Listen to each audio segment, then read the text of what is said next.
আমি এই মুহূর্তে আপনাকে অভিনন্দন জানাতে চাই, আপনি বড় ছেলের পর দ্বিতীয় ছেলেকেও বিয়ে দিলেন, দুইজনের শ্বশুর, মানে কিভাবে, মানে এই এই অনুভূতি কেমন?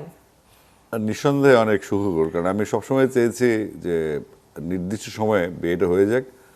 আমি তাদেরকে আলটিমেটাম দিয়ে 26 বছরের মধ্যে বিয়ে করতে হবে। তো বড় ছেলের বয়সও 26 ছিল, ছোট ছেলের বিয়েরও বয়স 26, মানে যখন তার বয়স 26 হয়েছে তখন তাদের বিয়ে আপনি হয়েছে। নিজে কত বছর বয়সে বিয়ে হয়েছে? আমারটা একটু বাল্য বিবাহ ছিল, 19 বছর 3 মাসে, লিটল বিট ইলিগ্যাল, কিন্তু এটা লিগ্যাল ছেলেদের। ওকে, কিন্তু বিভিন্ন ইন্টারভিউতে কিন্তু বলতে শুনেছি যে আপনি নিজেই বিয়ে করবেন, এরকম একটা বিষয়। নিজের বিয়ের কথা বলে বলে ছেলেদের বিয়ে দিয়ে দিচ্ছেন, আপনারটা মানে নেক্সট। বলছে কি, বাংলাদেশের মানুষজন ও কাজের চাইতে গসিপিং পছন্দ করে, মানে অন্য চর্চার বিষয় আছে। ও নায়িকা কি করলো, ও হ্যাঁ, বিয়ে অমুক কি করলো, ও করলো। ডিভোর্স হলো কিনা, এই নায়ক কি করলো, ওই গায়কের কি অবস্থা, এইগুলো মানুষের কৌতূহল থাকে, তো ওরা পছন্দ করে। তো আমিও নাড়তে পছন্দ করি। তো এমন না যে ঘটনাটা একদম অবাস্তব, তাও না, এটা ছিল, বাট এখন নেই। হতেই পারে, বিয়ে তো 4টা করা যেতেই পারে, তাই না? না, এটা নিয়ে আবার কোনো জটিলতা নেই, কিন্তু আসলে তখন যেটা বলেছিলাম তখনকার সার্কামস্টেন্সেস একরকম ছিল। এখন তো আর সুযোগ নেই, এখন তো আমি নিজেই শ্বশুর, ওয়েটিং টু বিকাম এ দাদা। আপনি শ্বশুর থেকে দাদাও হয়ে যাবেন, কিন্তু আমি তো সামনাসামনি দেখছি আপনাকে। ইনফ্যাক্ট আমি সেটে আসার আগেও আমাকে কয়েকজন বলছিল যে আপনি দিন দিন আপনার তারুণ্যতা বাড়ছেই, মানে আপনাকে দেখলে বোঝা যাচ্ছে না যে আপনার বয়স বাড়ছে, কিন্তু আপনাকে দেখতে খুব ইয়াং লাগছে, খুব ফিট লাগে, বা আপনার চেহারার যে গ্লোয়িং এই বয়সেও, মানে আপনি নিজে বিয়ে করছেন, এটাই আমাদের মানতে মানে বিশ্বাস হয় না।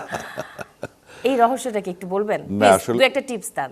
টিপসের কিছু নাই, আমি তো ওরকম এমন কিছুই করি না যে আমি এই অবস্থায় আছি। তবে ফিটনেসে তো মানুষ অনেক কিছুই করে। না, ওই যে এখন একটু কাজের চাপ আছে, যেমন আমি তো এজ গ্রুপ নিয়ে কাজ করি ক্রিকেটে, তারপর কনসার্ট করছি প্রচুর পরিমাণে দেশে দেশের বাইরে। তো এগুলো তো পরিশ্রম, যা প্র্যাকটিস করছি, এটা চর্চার মধ্যে আছি, পরিশ্রমের মধ্যে আছি। ফিটনেসটাও মোটামুটি আছে এখনো, যেহেতু আমাদের কনসার্টে 1.5 ঘন্টা গান গাইতে হয় মিনিমাম।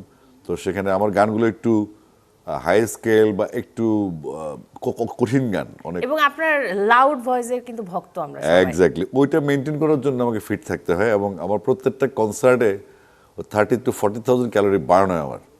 তো এটা যেহেতু কনসার্টের প্রথম গান গেলেই সেকেন্ড গান থেকে আমি ঘামা শুরু করে দিই, একদম সোয়েটিং হয় হিউজ পরিমাণে, এবং আমি এনজয় করি। তো আমার মনে হয় ফিটনেসের জন্য প্রচুর কাজ করা দরকার, প্রচুর ঘুমের একটা নির্দিষ্ট সময় এই পরিমাণ, সার্কেলটা ঠিক রাখা দরকার। এক্স্যাক্টলি 8 ঘন্টা যখনই ঘুমাই, কিন্তু 8 ঘন্টা 10 ঘন্টার বিশ্রাম খুব প্রয়োজন।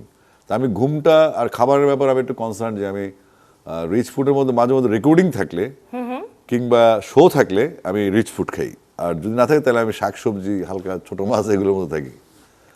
ওকে, টিপসটা তো জেনেই গেলাম। আর সোয়েটিং করলে আসলে স্কিন খুব সুন্দর থাকে। হ্যাঁ, সোয়েটিংটা তার ভিতরের বর্জ্যগুলো বেড়ে যায় আর কি। একদমই তাই।